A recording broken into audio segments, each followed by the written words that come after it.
This is a video about imposter syndrome by a guy who has imposter syndrome. I'm not promising you the solution in this video. All I want to share is some of the things that have worked for me and some of the realizations I've had over the last few months dealing with imposter syndrome. In sharing this story, hopefully I can make you feel a little bit better and give you some courage to overcome imposter syndrome in your own life and in your own business. Now, I didn't really used to get imposter syndrome at the start of my career when I was living in London, working as a video producer, because I felt like it was a very pure exchange. Like I would create a video for a client, they either liked it or they didn't.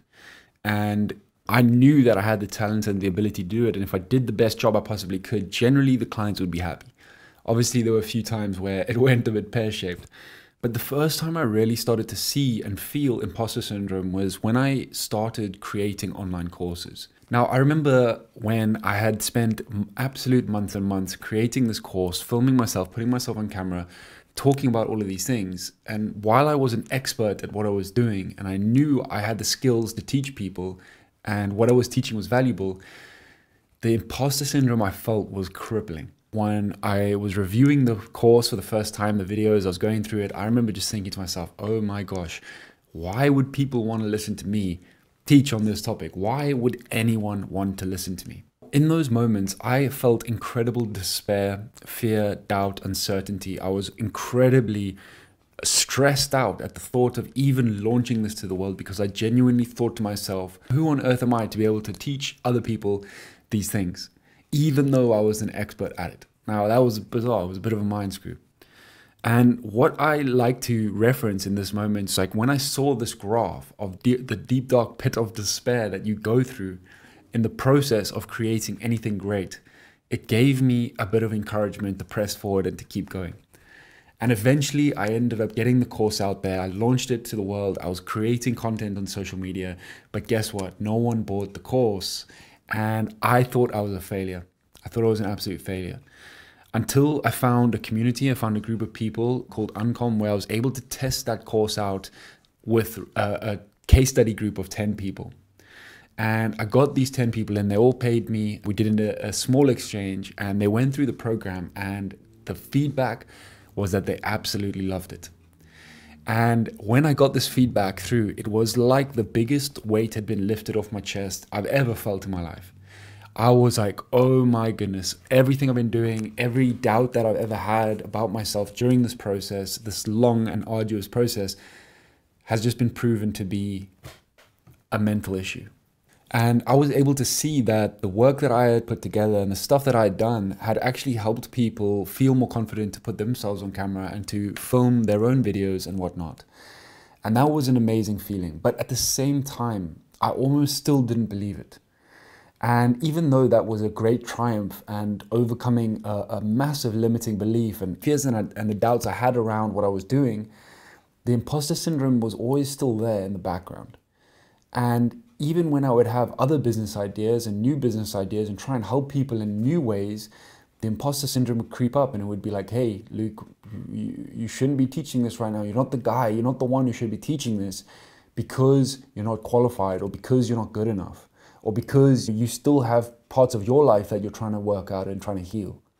And that's the truth. I am still going through my own journey. I still have massive challenges that I face on a daily basis, trying to overcome limiting beliefs. Now, while I can do what I did not so long ago and create courses and launch them to the world with confidence, when I move into new ventures and uncharted territories, that's when the imposter syndrome starts to flare up again. And as I overcome a new set of problems, I move up to the next level and a new set of problems start to arise.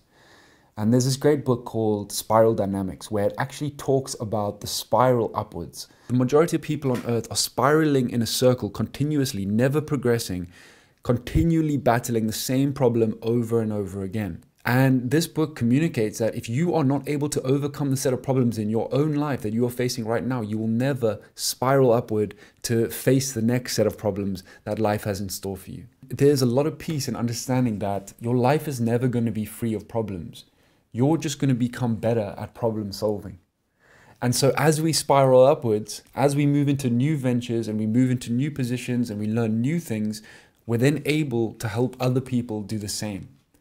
And I believe that imposter syndrome is much more prevalent in the coaching industries where people are taking a position of coaching, mentoring, and tutoring other people, because there is something in the back of our mind, a limiting belief, that makes us believe that we are not yet qualified to teach people because we're still going through our own problems and our own shit. The point of this story and sharing the imposter syndrome of moving up the levels of life, and especially taking a position of mentorship and coaching, is to remember that we are most powerfully positioned to serve the person that we once were. One of the biggest fears that I had whenever the imposter syndrome comes up, I think, why would someone not want to go and get coached from Tony Robbins or Dr. John DeMartini or all of these huge mentors that have 20, 30, 40 years of experience and who have mastered their life? The reason is, and this is something that I've realized, is that sometimes people don't need a master to solve their problems. They actually just need someone who is 1 step, 2 steps, 3 steps ahead of them.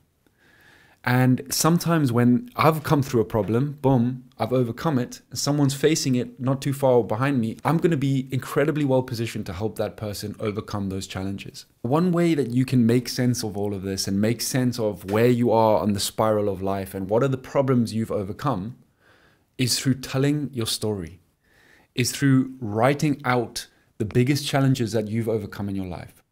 What are some of the biggest traumas you've healed? What are some of the biggest achievements you've gone through? What are some of the biggest realizations you have had? Because the key and the secret to your life, to the people that you can serve and help the most, lies in your story, my friend.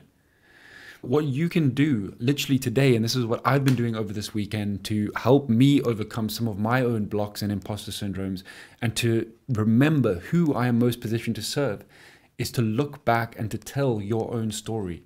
Whether that is writing it down in a journal, whether it is writing it on your laptop, whether it is talking to a video and to a camera like I am doing right now. You will find that the key and the secret to you, your mentorship programs, your coaching programs, and to unlocking freedom from imposter syndrome is to recognize the achievements and the problems you have overcome so far in your life. Because in those triumphs, in those moments where you had to go in and slay the dragon and you came back with the magic elixir, that is the secret how you're going to help people in the most deep and meaningful way possible. So whether it is a coaching program, a mentoring program, a consulting program, go into as much detail as you possibly can around the state that you were in at, let's call it point A, before you overcame the problem. And then what I want you to do is go through the process and write out all of the things that you did to move from state A to state B where you are now. Let's call that your transformation. Now, provided, because you were going through it and you were likely just figuring it out as you were, you're going to be able to optimize that process a little bit. And you're going to say, oh, look, I took the wrong turn here. If I actually took this turn, it would have gone faster and I would have got to point B quicker. But the cool thing is you have perspective. You have done it now. And so you have the beautiful opportunity to go back to someone who is in state A and help them speed up their journey from state A to state B. And that, my friend, is the beauty of online coaching, online mentoring. So what I encourage you to do is to choose a medium. Is it writing? Is it creating videos? Is it audio? Is it creating podcasts? And when you muster up the courage and the bravery, go out there and tell your story in detail and share it with the world, because you never know who is listening. Thank you for watching this video. Hit the like button and press subscribe, and I'll see you on the next one.